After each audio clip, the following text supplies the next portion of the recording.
Not too long ago, there was a movie out by the name of The King's Speech. Anyone heard it or see it? A good movie about the up-and-coming King of England, George VI, who had a terrible speech impediment. Caused him a great deal of embarrassment. He was humiliated often because of his speaking.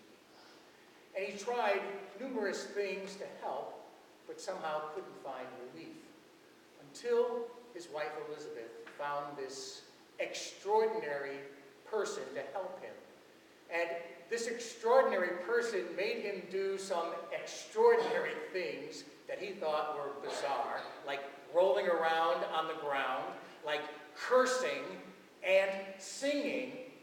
But somehow, with that man's help, that therapist's help, he was able to overcome his impediment.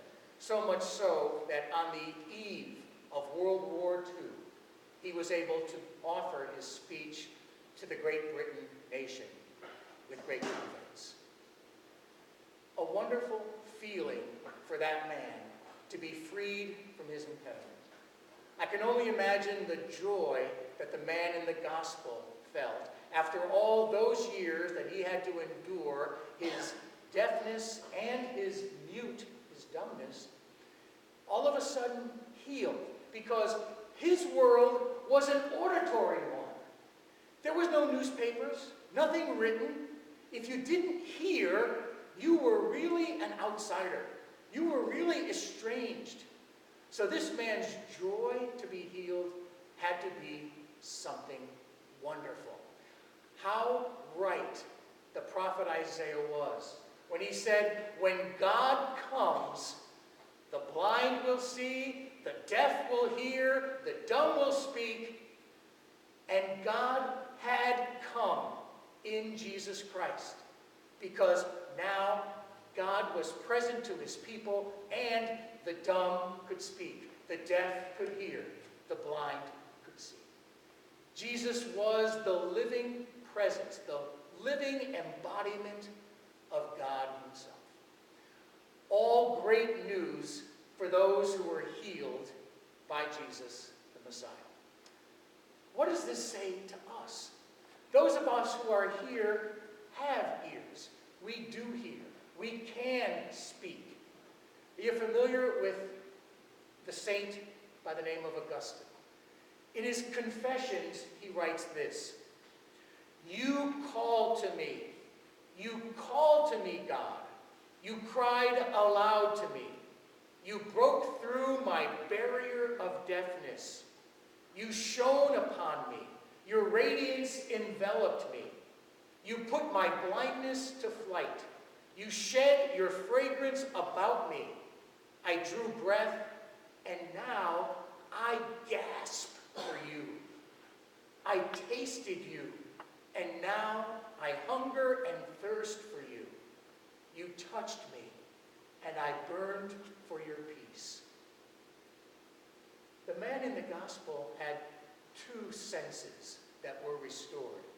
This saint, Augustine, all five senses mentioned. So in need of God, so wanting God to work through him. My brothers and sisters, we who have our senses sometimes take God for granted. And that gospel is meant for us today when Christ says, "Be open." Do you remember the first time you heard the word Ephphatha? Anybody recall the first time you heard that word? You did hear it once. You were probably too small, unless you were baptized as an adult. You probably don't remember, but at your baptism, as you were held by parents or godparents, the priest or deacon at the end of the sign rituals touched your mouth and said, "May you soon speak God's praises, Ephphatha."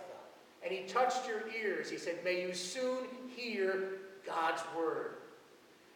Every day, God wishes to be our Messiah. God comes into our midst and wants us to hear his word. He wants us to hear him call us to service.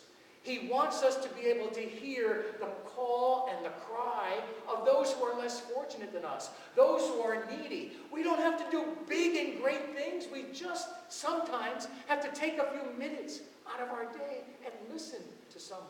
Offer a kind word, or go on one of our weekly service trips to do something kind for someone who's less fortunate than ourselves. God is constantly speaking to us, asking us to speak His praises by our actions, if we only listen. We live in a world that's very busy, and a lot of noises coming through our minds and into our ears. We sometimes have to fine-tune our senses to be able to hear God.